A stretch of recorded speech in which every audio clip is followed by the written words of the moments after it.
গৃহিণীদের জন্য উপকারে আসা কিছু টিপস। ছোলা ঝরঝরে করে রান্না করতে চাইলে রান্না শেষে ময়দা ছিটিয়ে দিন। অনেক না খেলে দেখবেন অনেক গরম খাবার খেলে জিভ পুড়ে যায়, জিভ পুড়ে গেলে কোনো স্বাদ পাওয়া যায় না, কিছু না। সে সময় কী করবেন বলুন তো, সর্ষের তেল দিয়ে দিন, একদম ঠিক হয়ে যাবে। আবার দেখবেন বোতলে না জলের যে বোতলে জল খায়, অনেক সময় বোতলে দুর্গন্ধ হয়, বোতল নোংরা হয়, সেসব লেবু নিম পাতা একসাথে ফুটিয়ে নিন, ওই জল বোতলে ভরে ঝাঁকিয়ে নিন, দেখবেন বোতলে গন্ধ দূর হয়ে যাবে। আবার মানে চিকেন রান্না করার সময় মানে স্বাদ কী করে হবে, অনেক সময় তো অনেক ভালো হয় না।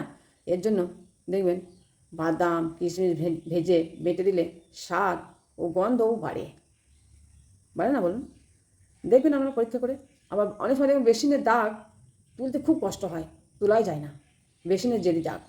তখন কী করবেন বলুন তো, কোল্ড ড্রিঙ্কস তো সবাই খান, সবারই ঘরেই থাকে। কোল্ড ড্রিঙ্কসের সাথে একটু ডিটারজেন্ট মিশিয়ে নেবেন, 15 মিনিট পরে ধুয়ে নেবেন, দেখবেন একদম ঝাঁচকচকে হয়ে যাবে না আগেকার মতো। দেখবেন পরীক্ষা করে। পেঁয়াজ কুচি করে হলুদ ও সর্ষের তেল মেখে মেখে মারবেন আগে নর্মালভাবে, ফ্রিজে রাখলে অনেক দিন ভালো থাকবে। দেখবেন এই টিপসগুলো একটু ফলো করে দেখবেন, আপনারা অনেক উপকার পাবেন।